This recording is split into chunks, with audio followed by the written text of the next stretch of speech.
For those of you that don't know and haven't met me, my name is Jaimin Garabedian. I'm the founder of Assurance Wealth Management. I am a chartered retirement planning counselor as well as a National Social Security advisor. Our firm here is a retirement planning firm that we help our clients with exactly that, setting up retirement plans. And that's a big part of what we're going to talk about today. The reason I actually got into this industry, my second generation, my dad has been in business for over 40 years. And he had a very interesting way of looking at retirement plans. And one of the things that he's always done, and I've always seen him do in meetings, is every time that we get done with a meeting, he always asks everybody to sit down and write yourself a bucket list. Write out 10 things that you want to do before you pass away. And then he says our goal as retirement planners is to make sure that you get at least one of those done every year. It's our job to make sure that you are enjoying your retirement, to make sure that you've got the money there, that you can go and do all these things that you've always dreamed of doing. And that concept got me to read a book called Die with Zero.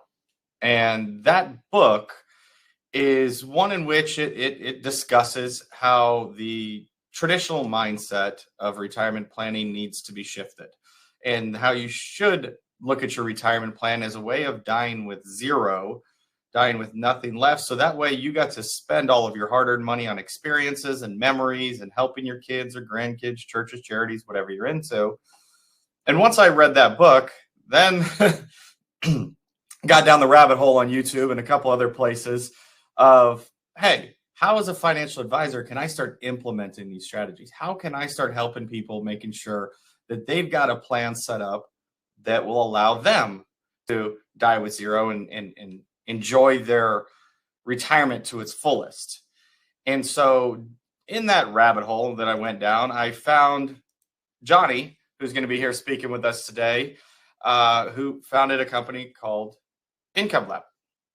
And Johnny's, very well educated in the retirement planning space. He's been in the financial services industry for over 20 years.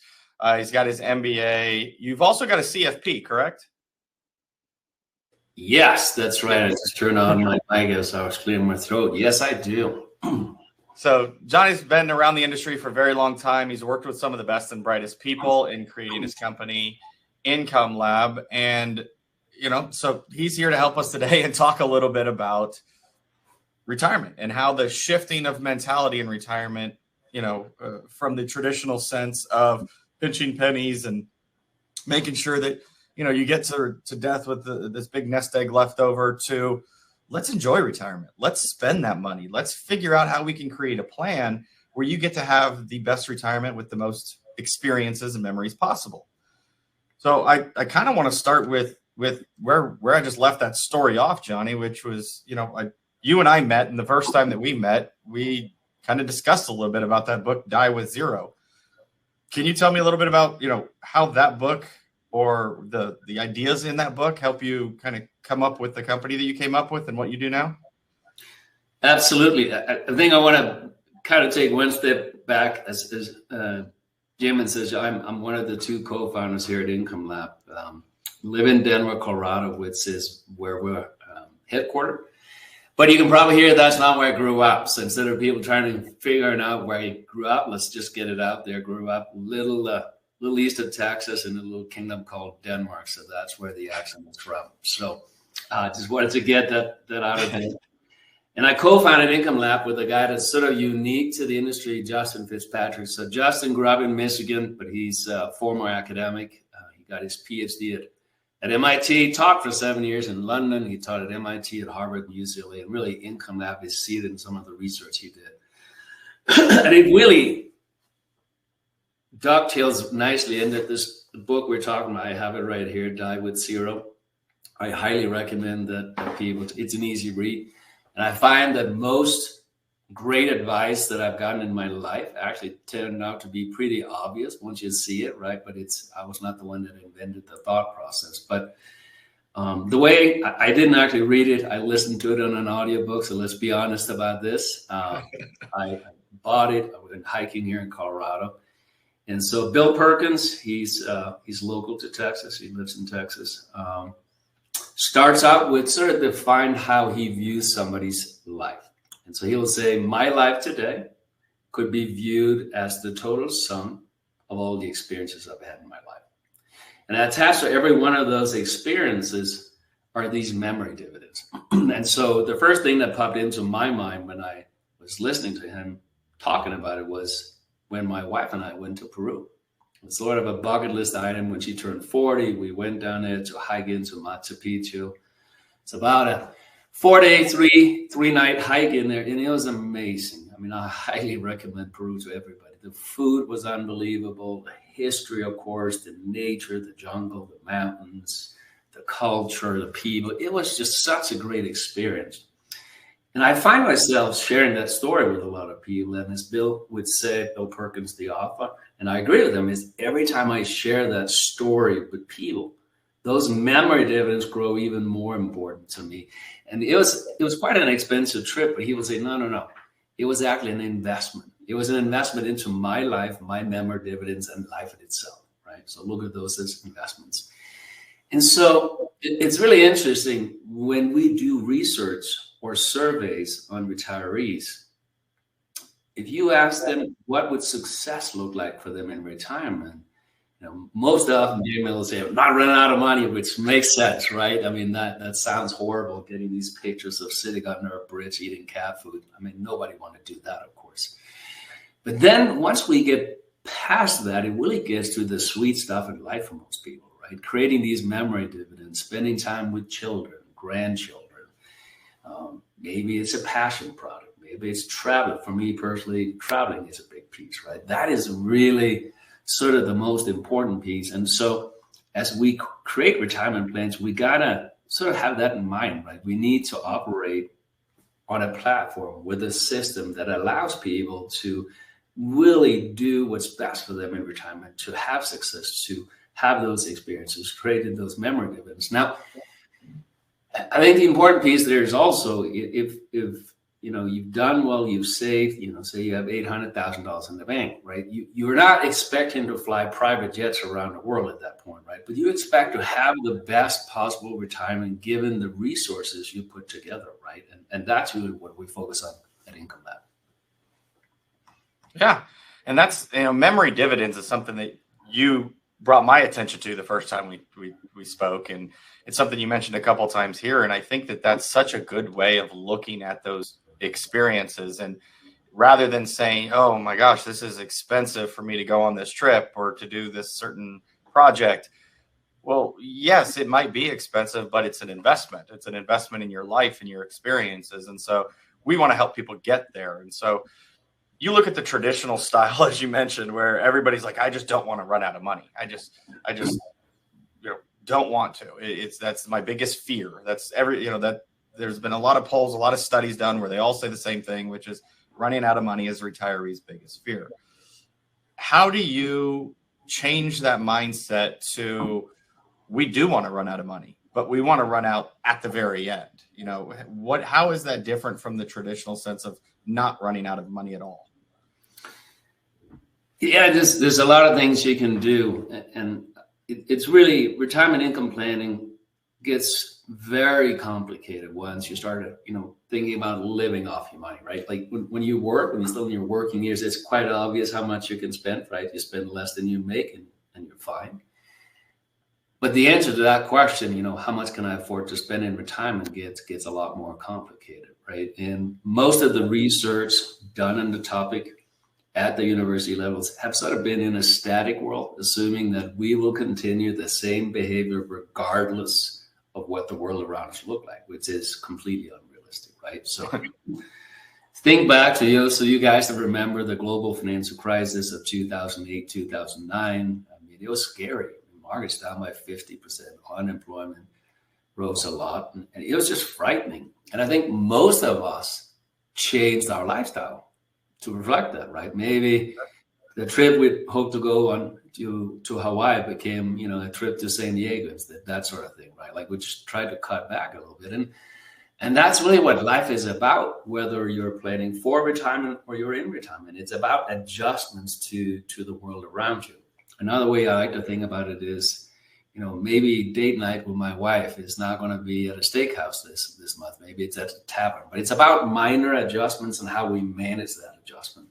And so as one of your most important jobs as an advisor is that it's being that guide for people on the journey called retirement, and understanding and seeing when we need to make minor adjustments. And as we stress test that, and we can get into that later, what you'll see is during the worst times we've ever seen, most retirees really, it's not about a pass-fail sort of conversation. It's about how we adjust to the circumstances we have to live through. Sure. And along those lines of the pass-fail, I mean, every financial planning software I had ever seen up until this year has always been the same. And there's a lot of them out there. There's a bunch of the big players in the market. But I mean, when you sit down and do a financial plan, and it doesn't matter if you're talking to an advisor at Merrill Lynch or Wells Fargo or UBS or anywhere else, it doesn't matter who you're talking to, because they're using some sort of software to create this financial plan, retirement plan.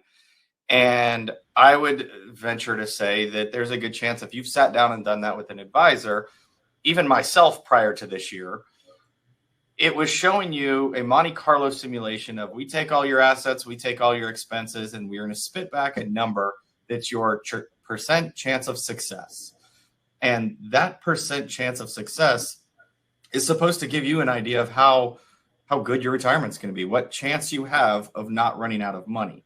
So, Johnny, one of the things you mentioned was kind of being dynamic with the spending or dynamic with the planning. How does that Monte Carlo chance of success differ from the mentality of being a little bit more dynamic? Like, what exactly is a chance of success? Right. I think it's important to understand where Monte Carlo came from. So it actually was invented during the Second World War, so a long time ago, and it was for the Manhattan Project. So it was down in New Mexico. There was a very smart Polish mathematician and an American mathematician that did it together. And it was created because at the time when they were trying to figure out how to create the first nuclear weapon, they're trying to figure out, they didn't know what was going to happen. They didn't know if they could stop the whole process, right? This could actually get out of control. There was a chance that it was going to incinerate the entire globe, which of course that would have been terrible, to say the obvious, right? So when you're testing out whether we're going to be essentially blowing up the planet, you want 100% probability of success. And it's a one-time thing. It's not dynamic, right? Once you click the button, you cannot put guardrails on the nuclear bomb, right? That sort of thing. And then there are some smart people that started figuring out in the late 90s that the way we did retirement planning at the time kind of was oversimplified. The way we used to do it was kind of on a calculator. We would say, okay, what is the assumed rate of return for your portfolio? What's your life expectancy? That sort of thing. And based on that, we could say, this is how much you can spend. The problem with that was, what we call the sequence of return. When you get, poor returns or good returns matters, right? And so the world we live through is not going to be one directional, right? It could be many, many different outcomes there. And that's why we started using a Monte Carlo analysis. But the biggest issue we have with Monte Carlo itself is it's static, to your point, right? So it doesn't factor in the fact that retirees have this superpower. And the superpower retirees have is the ability to adjust to the world that we live through. And typically these are minor adjustments. Jaimin, like the global financial crisis, when we stress test, these people would have to do a 5% adjustment to their income, right? And for a relative short period of time, maybe 4 to 5 years, right? Well, a 5% adjustment to my spend for 4 years is very different than, failure. Those are very, very different conversations. And again, I think the whole concept of failure kind of prevent people from living the very life we want to live, the best possible life, creating those experiences with our children and our grandchildren, because we're all focused on this failure side, not the fact that we're not going to fail, we're going to adjust. And really it's failure, I would say, is the person that wake up when there's 87 and 90. They no longer have the energy to create those experiences and those memory dividends, and they have way more money than they thought they had. This is what we call the regret zone. And I would argue that's that's a much more likely failure of a retirement plan than otherwise. Yeah. Yeah. And getting to that point, you know, where you are in that regret phase is a little too late, right? It's, you know, obviously it's just like any other retirement plan. The sooner you do it and the sooner you put the plan in place, the better it's going to be for you. But one of the things that I've had pushback personally when I'm going through this with clients and creating this plan with the dynamic guardrails and the idea of we're dying with zero is, what if I don't want to die with zero? I want to leave money to my kids. I want to leave money to churches and charities. I want to do something with this money. I don't want to die with zero. I mean, so how do you come about that, or how do you explain that? I guess how do you solve that problem? So Bill Perkins in the book will say it is perfectly fine if you want to leave a legacy, whether that's to the church, it's to your children, a combination thereof. But at that point, it's essentially not your money, right? Like you're earmarked for something else. But what I really liked about the book personally for me was when he started talking about the average person in America today, if they do receive money from their parents, on average, it's at age 65. And kind of to his point, it's like at 65, you either figured it out or you don't, right? Maybe there was more of a, and typically you get that from an executor. So we like to say with a cold hand, right? There's no enjoyment in seeing your children or your church getting the money at that point, right? And so he talks about being intentional about the legacy you want to give and when you want to give it, right? So maybe giving your children some money in their late 20s when they're looking at buying their first house would have a much bigger impact in their life.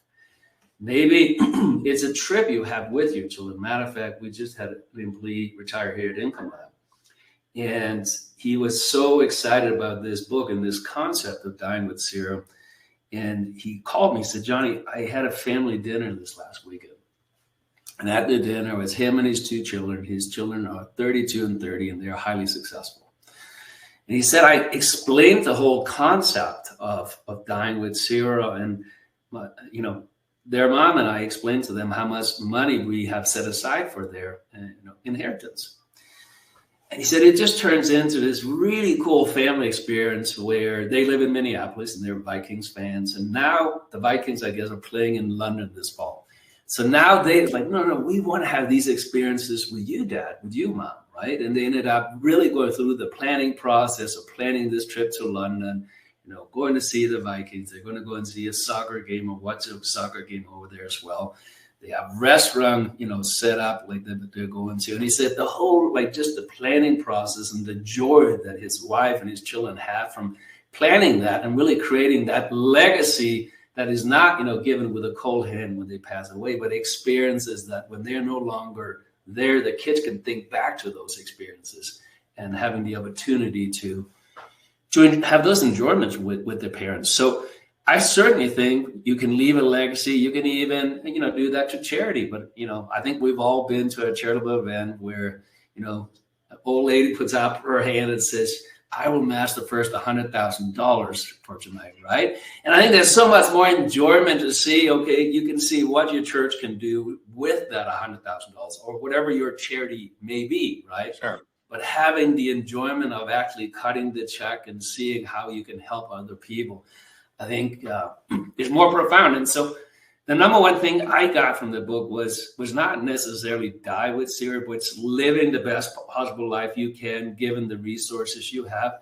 and being intentional about the legacy you want to leave to your loved ones. Yeah, I think that's huge. I mean, rather than leaving, you know, a bunch of money that your kids can go take trips with, go on the trips with them while you're here, while you can. Take the trips with them. Go have fun.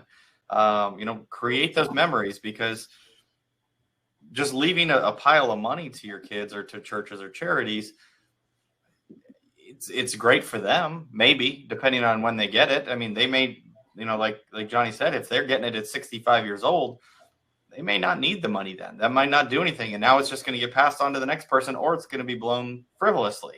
Why not use that money to go enjoy it with them, create those memories? And so, you know, we talked about creating this plan You've got your legacy kind of figured out, what you want to do there. You're going to be intentional with that legacy.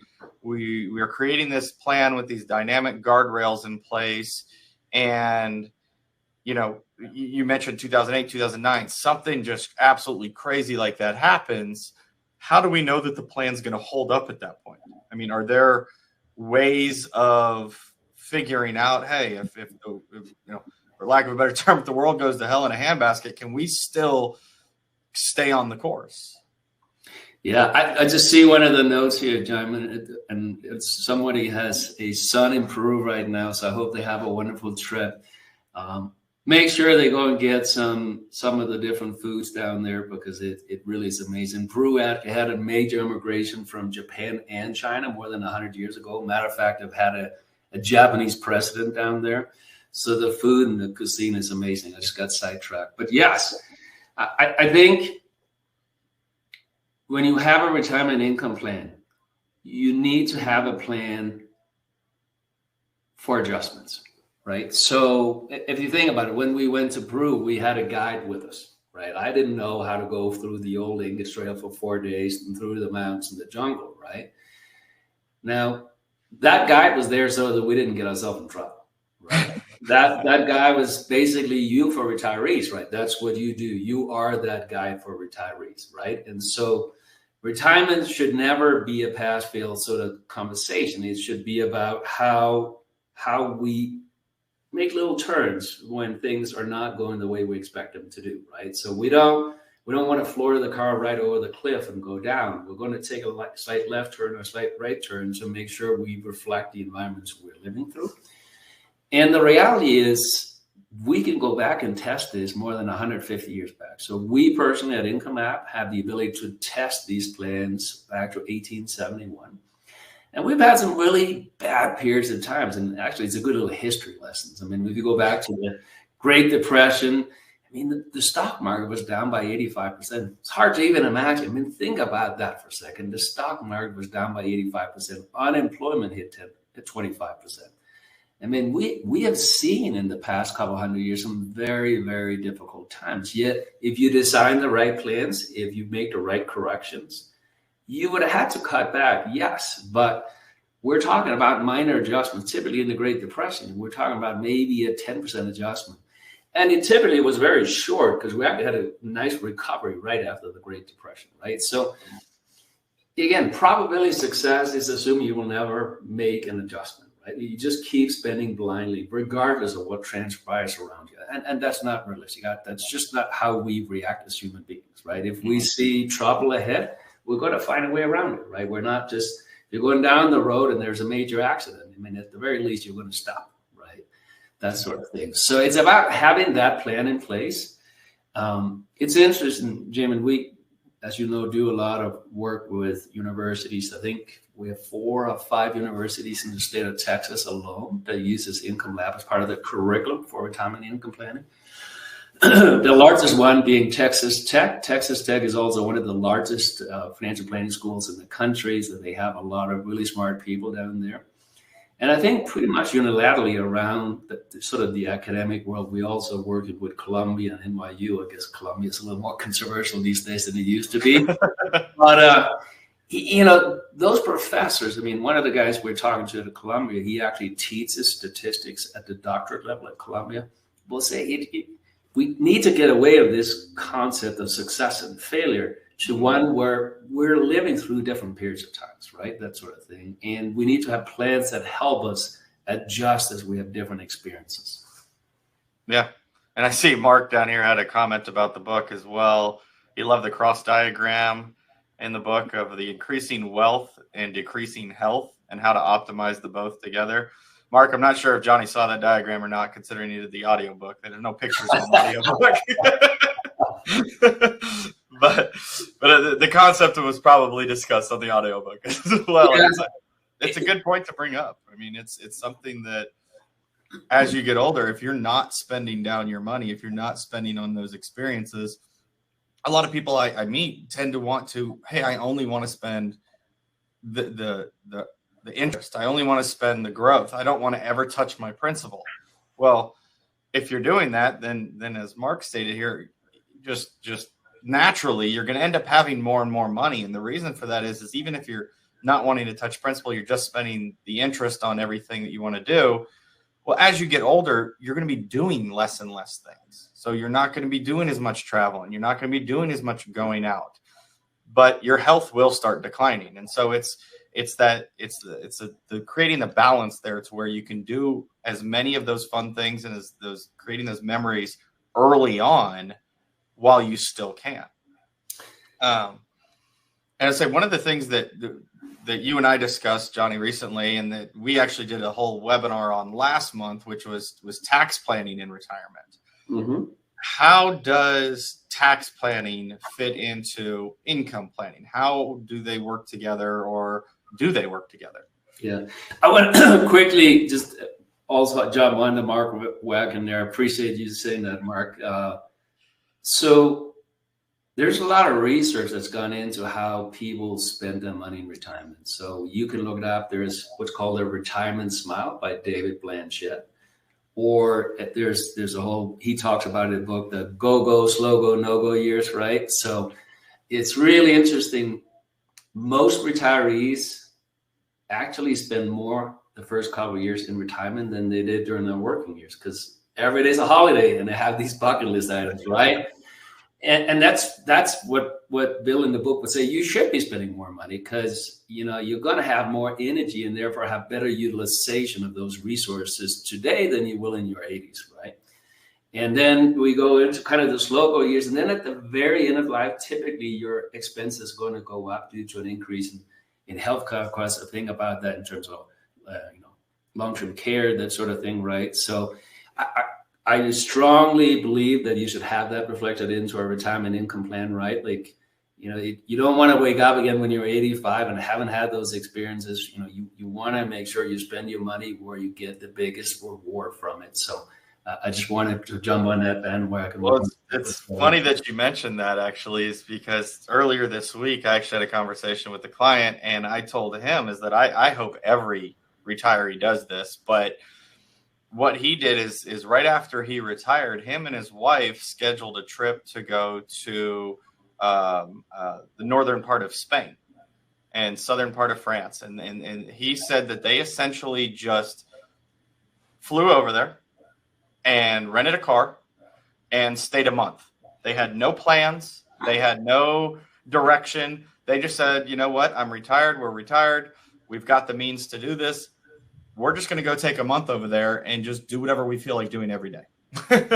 And so that kind of thing, makes me happy. That gets me excited for doing the job that I do, is let's figure out ways of doing that kind of stuff for people so that they can go enjoy it.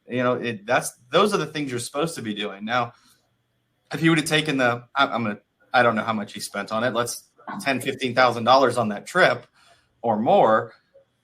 If you were to just pass that on to somebody else, sure, they could enjoy that money, possibly down the road, but you worked so hard for it. Go have fun, go enjoy it, make those memories. I highly agree. I actually did this myself in between co-founding Income Lab and leaving my last job. I was on an executive buyout, so I couldn't work for 6 months. And so my family and I took a one-way trip to Spain. Actually, we landed in Madrid, and we didn't have plans on we're just going to come home whenever we wanted to. And so we traveled around Spain for 3 weeks. When we went to Italy, we went to Denmark, where I grew up, then Germany and Switzerland. And finally, 2 months later, it's like, okay, time to go back to work. But I highly recommend that. But let's go back to your question before, Jimmy. I think taxes are extremely important for retirees. And I think it is probably the area in planning today where we're not serving retirees well as a country, right? As you know, once you retire and you establish what you can spend, the next really important question is what accounts should we take that income from to optimize taxes throughout retirement? Should we consider Roth conversions? If so, how? And this is super important. I literally just helped someone build a plan. The person had $2.2 million saved for retirement. And the platform projected we can save them $1.7 million throughout retirement. So think about that for a second. That's $1.7 million they get to spend instead of the U.S. government, right? They get to spend on these experiences, memory dividends, or, charitable projects, right? That sort of thing. And so having a clear understanding of that is really important. And it gets super complicated, right? Because I know if you're in the state of Texas, at least you don't have to worry about state income taxes, right? But you still have the federal government. You have Medicare IRMA, which is technically not a tax, but it's payroll dependent. So Medicare Part B and D, you definitely want to factor that in, net investment and income, and so on. And one impacts the other, how much of Social Security will be taxed. All of that has to be factored in. And the way I like to think about that is, when I think of something, I can kind of figure out what three-dimensional is. Like in my head, I can get my head around it. But you get to 4, I'm out, right? 20, I have no clue. Well, this is so multi-dimensional, you need to have computing power to help you with it, right? Because there's so many factors in that if you raise one thing, it can really hurt you on another piece there and so on. So sure. Understanding, down to the account level, what account should I take income from? And again, the Roth conversion piece of it is one of the biggest decisions you would have to make as retirees. Sure.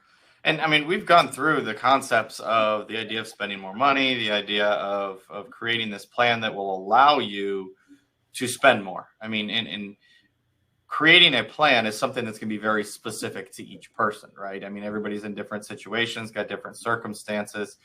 Do you think one of the best things that we can do maybe right now is, Johnny, if you've got it available there to you, is let's walk through one of the plans that you've got and see if we can take a look at what it actually looks like and the differences that this concept could make for people and help them spend more and enjoy their retirement more and pay less in taxes and just all the things that we've talked about so far.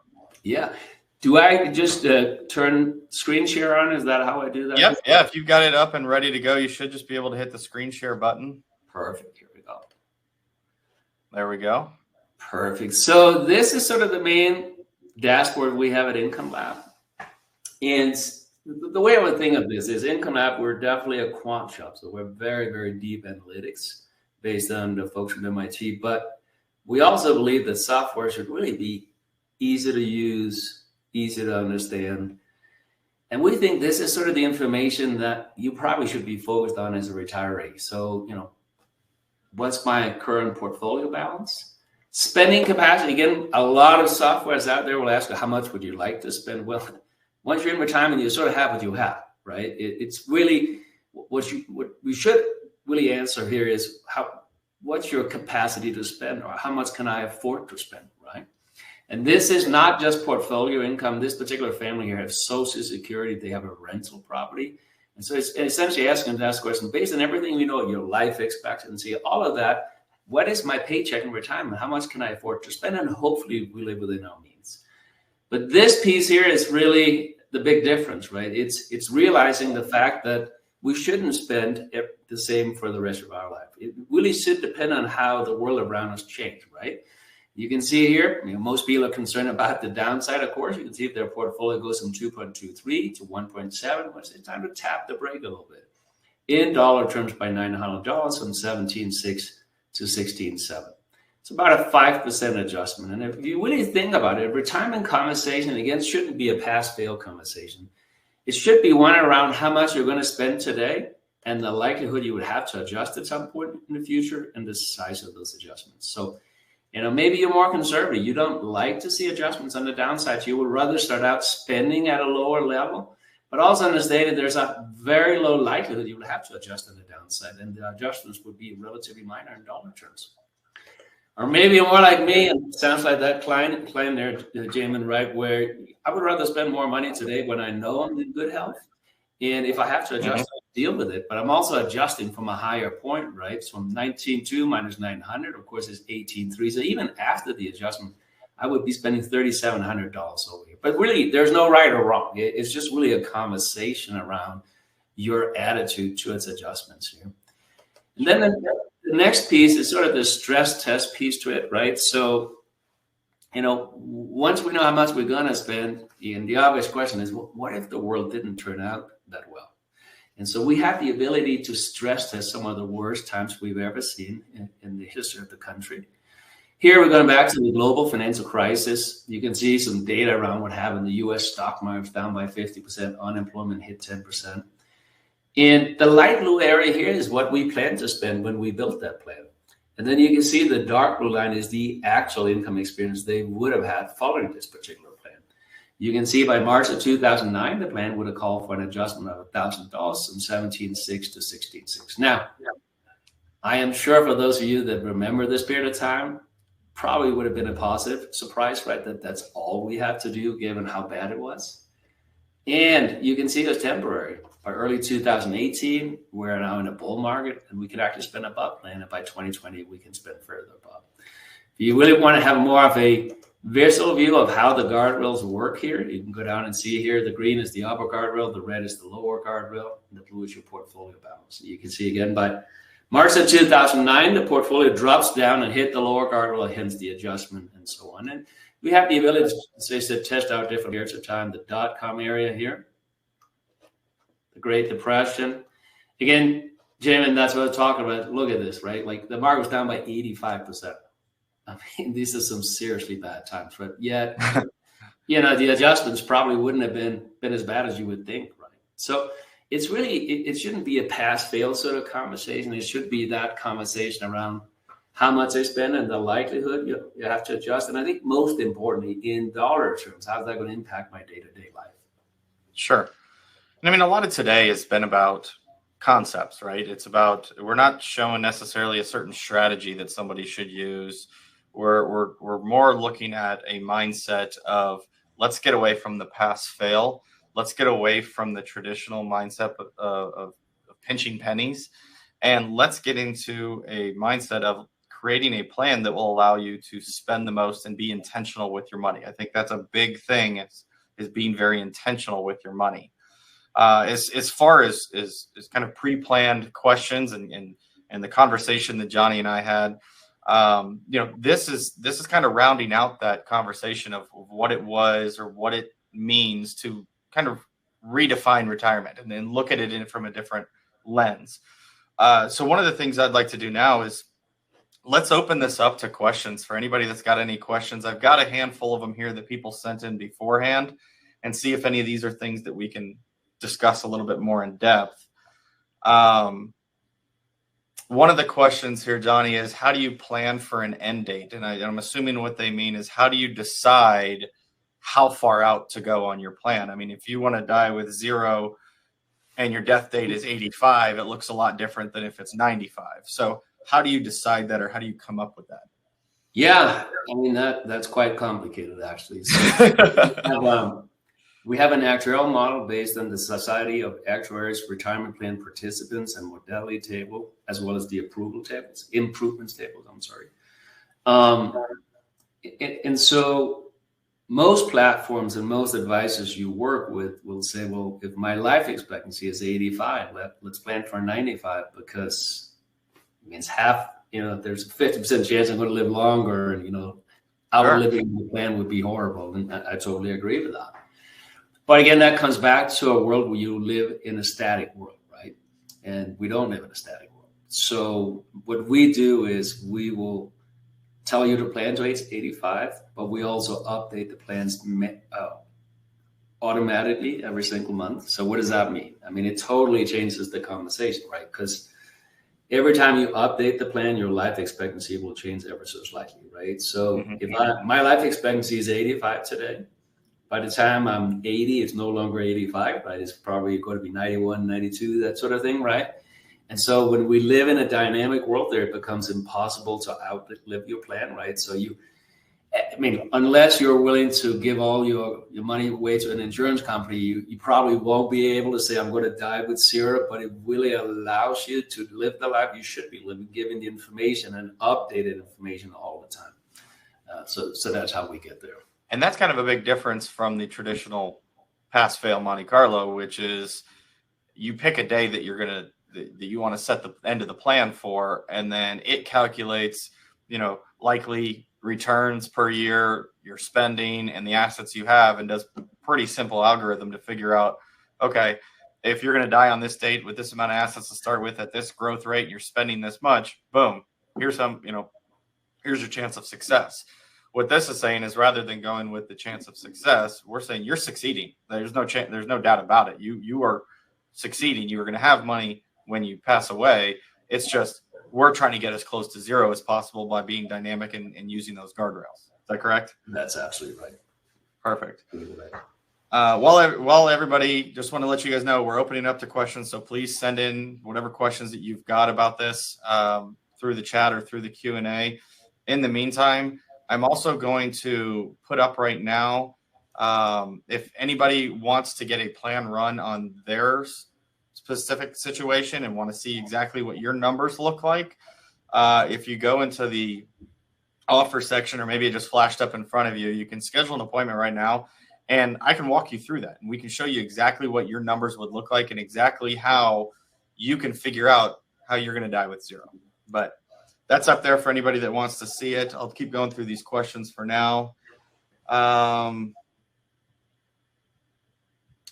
So this one looks more of like a distribution type question of how can we tell when and where to take money from? And this is kind of the tax planning side of things. Of obviously your different accounts are taxed a little bit differently. So are we able with this plan to figure out maybe when to do Roth conversions, or maybe when we take things from taxable, then tax deferred or tax free, or maybe, we do a little pro-ration amount of each one of them. Like, how does the software and does this plan accompany for that type of mindset? Yeah, maybe I should do like a screen share. I could quickly show how that actually looks, because it's the whole, picture tells you 1,000 words. Again, we have what we call a tax lab here, and you go into the tax lab and it will run all the different ways you can take your income throughout retirement. So you can see in this particular case here, we have, I want to believe, a portfolio of 2.23 million. And we project that by doing Roth conversions to the 32% federal income tax bracket, and I'll get into what that means in a second, you'll be able to save $1.7 million on your taxes throughout retirement, relative to what we see is the most commonly provided advice in America today. So if you go to most financial institutions, they'll tell you take first from your taxable accounts, then your tax deferred, and lastly tax-free. And I mean, we get into a lot of details. I don't want to tell you how the plug is built here, but you can see there's a lot of calculations, that there's a lot of really detailed consideration going into this. I mean, you can see what's factored in just from a tax perspective. So FICA, ordinary income taxes, long-term cap gains, net investment income, Medicare, IRMA, state and local taxes. So there is a lot of considerations, and you can see Medicare, IRMA takes longer than taxes to get under control because there's a 2-year look-back provision. Point being, as I said before, there's so many dimensions that you really need a software to help you with it. But in terms of knowing where to take income from, this is really the best place to do it. So the software will tell you for every single year. You can go to the timeline up here, you go to every year in the future, but it's going to tell you where you're going to be taking income from to optimize your taxes, including the Roth conversions, where to take the Roth conversion from, what counts, dollar amounts, and destinations for both spouses here. And this is where it gets really powerful, sort of understanding the benefit you can see. So you can see, again, where we're taking income from this year, projected income for this year. That includes the Roth conversions, because of course you would have to pay taxes on them. And projected taxes for this year, $61,600. But you can then go to the timeline up here, and you go to any year in the future to see what this is projected to look like.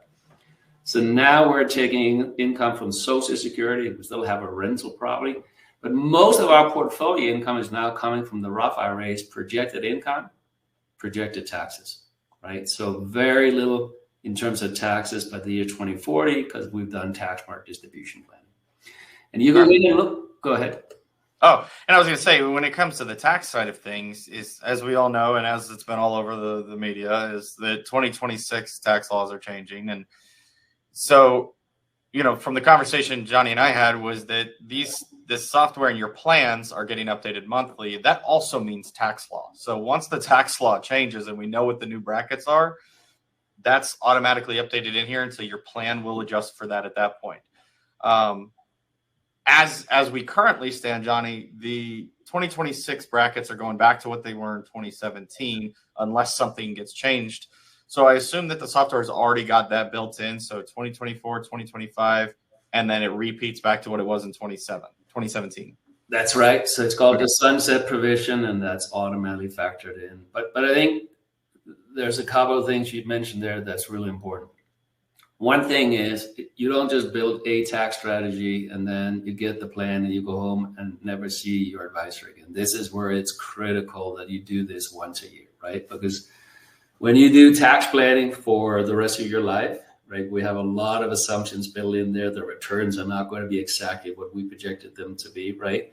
Tax laws could have changed, right? All of that. So it's important that, and typically this takes place in the fourth quarter on the tax side of it, right? Because then we have a better understanding of what has happened throughout that year.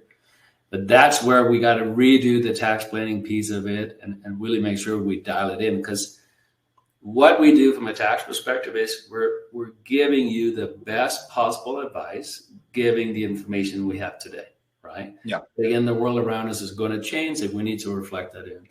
The other piece where it's really important to have the ongoing advice side of it is, I really don't think there's much value in a financial plan without monitoring. The monitoring piece is where the value is. Again, the fact that retirees, and I love the term, has a superpower is true. It really is a superpower. But the superpower is the ability to make these minor adjustments as need be, right? So that's where most of the value in the planning process really lies, is in the ability to not just build the plan, but monitor the plan and make the appropriate adjustments when need be. Sure. And so where the old traditional sense and the old traditional plans, you could create the plan and say, okay, you get to spend $6,000 a month for the rest of your life. We're not ever changing that. That's staying how it is. That gives you a 95% chance of success. With that mentality, you almost could take a plan just created one time, and as long as there's not major changes in your life, you could just work off that plan for the rest of your life. But with a more dynamic approach to where you are ongoing, making adjustments, changing with your asset level, changing with your spending level. I mean, because you might say, hey, you can spend, I think your illustration showed like $11,000 or $12,000 a month. But if you only spend $7,000 or $8,000 for the next 6 months, you've now got a bigger pile that you can now spend more if you'd like to take one of those bigger, better trips if you want, right? And so it's just, when you're looking at being a little bit more proactive with things, a little bit more intentional with your money, it's something that you do need the ongoing maintenance and the ongoing adjustments as you go. Which kind of brings up this next question that we got is, let's say that somebody wants to put together the estate plan. That's one of the things we did in the webinar. We had strategies for estate planning 2 months ago, I think it was that webinar. And you put together an estate plan and you say that you want to leave X amount of dollars. You're going to get life insurance policies or charitable remainder trusts, all that kind of stuff. How would you, or in this type of plan, is that something that we just silo out that money and we don't include it in the plan? Or how does that look when you're creating a plan like this? No, you definitely want to factor that in, right? I mean, clearly, the more of a legacy you want to leave, the less you can spend, and that needs to be factored into the plan, right? And so really the answer to the question, how much can I spend, will go up and down depending on your legacy. And Jaimin, that's also where, the ongoing monitoring piece is really interesting, because you probably will have to make decisions throughout retirement, right? So, it could be market turned out much, much worse than expected, right? Like we're back to the global, crisis in the 20s, and the stock market is down by 85%. Well, hope not. I hope not either. I may doubt it, but let's just say that's the case. At that point, you're probably going to get some information from your advisor saying it's time to tap the brake a little bit. Well, at that point, you may have a different view on the legacy you want to leave too, right? Maybe it's you leave a little bit less of a legacy and you take a little bit less of a pay cut. But those are important decisions you make, throughout retirement, right? Vice versa, I think Most of these plans are really conservative, which means there's much more of a likelihood that you can spend more than what we planned for. You're more likely to get pay increases than decreases. Well, I mean, to your point before, Jaimin, like at some point you probably don't know how to spend more. Like you can only eat so many steak dinners, that sort of thing, right? And so, maybe we that facilitates an update to our estate plan, right? Like we ended up doing much better than expected, and now we're worth a lot more money, and we want to rethink, how we want to leave a legacy, that sort of thing, and be intentional about it again, right? Yeah. So it's important that that's embedded into the plan. Absolutely. And then the last question I got as far as the pre-webinar questions was, how does your asset allocation play into this? Yeah, that's a really good question. I mean, it has a big role to play, of course, right? So remember when we saw the Great Depression, when the market was down by 85%, but the adjustments was not nearly as big as we thought. Mm-hmm. Well, that shows the benefit of diversification, right? So that was a 60-40 portfolio. And the fact is, yes, the stock market during the Great Depression was terrible, but the bond market actually did extremely well because you had deflation, so the opposite of inflation, right? Which means fixed income, like bonds, did really well. And so diversification mattered. If I put 100% into the S&P 500, you would have seen a much larger adjustment there. So the reality is asset allocation absolutely matters, right? If you have more in equities and you go into a downturn in the stock market, you'll see more of an adjustment. Vice versa, if you go into a high inflationary period of time, if you have a lot of fixed income, that typically, hurts a lot more, right? So again, there's not one silver bullet. It's not one asset allocation or one financial product that can solve every scenario. That just doesn't exist. But it's those conversations around how do we sort of mitigate risk regardless of what goes on around us. And that's where the whole asset allocation and also to some extent product allocation kind of comes into play. So it's just like anything else that could go on in somebody's life. Is asset allocation is just going to play a role in a sense of it's going to determine how big or how small or how often or how few of adjustments you're making. It's not the end all be all. It's just another factor in making the adjustments that you need to along the way. Absolutely. And then I had actually one more question here I skipped over. What are all your thoughts on estate planning apps that are out there? Wow, that's an interesting one. I probably have more opinions than I should have on them, but I think we talked a little bit about this on our estate planning webinar a couple months ago as well, about the different estate planning apps, but I'm curious to hear some of your opinions. Yeah, I mean, there's definitely, so running a company like Income Lab, I talk a lot to investors that want to invest in us. So think about that as VC companies, private equity companies. Generally, they're trying to convince me that I should sell part of the company, and we've said no so far. So I just want to put that out there. But in the same time, you talk about where money is flowing, and there's definitely a lot of money flowing into technologies around estate planning, right? So you're seeing a lot of companies getting funded there. It makes sense in terms of, there is this wealth transfer. We're going to see a gigantic wealth transfer over the next, 20, 25 years. And I definitely am a big believer in estate planning and the values of estate planning, and we should consider that. In terms of the apps themselves, I mean, whether you want to use an application, you want to use an attorney, you want to use a combination of that, I think it's more up to you and your sort of comfort with estate planning and so on. But estate planning can get quite complicated. So I definitely think seeking advice would make a lot of sense for a lot of people. And it looks like Tony just chimed in and said he just started reading this book. The discussion was definitely encouraged him to finish the book.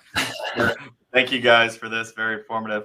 Yeah, I definitely encourage anybody to go out and get the book. And if you get the audio version on like Audible or one of those apps, it's not very expensive. It's a pretty cheap book and pretty easy to go through.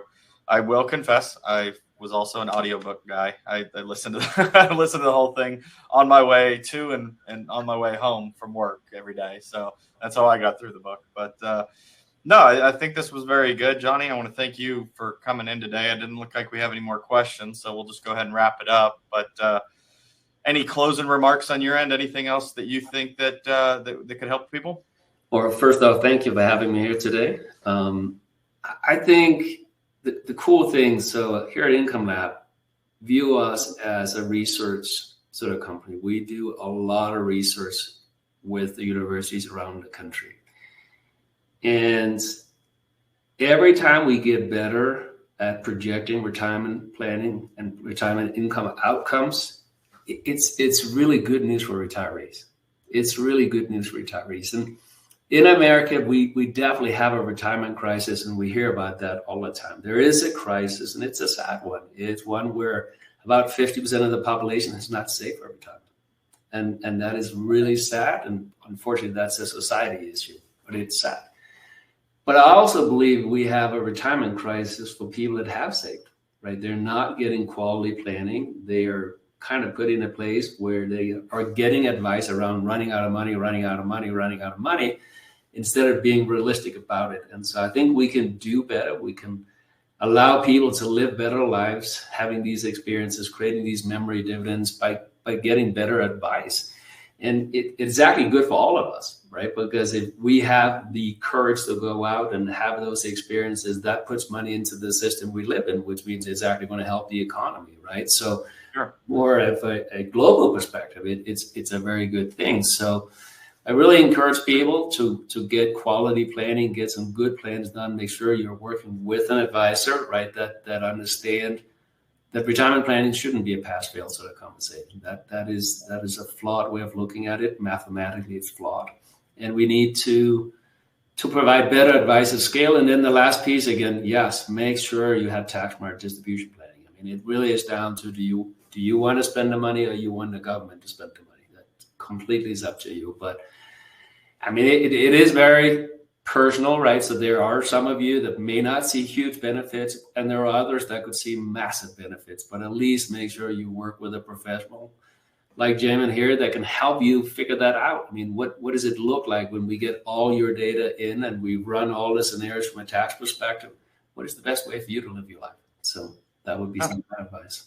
Thank you. And then again, if anybody wants to get one of these plans run from their specific scenario, you can go in right now and schedule something, or shoot us an email.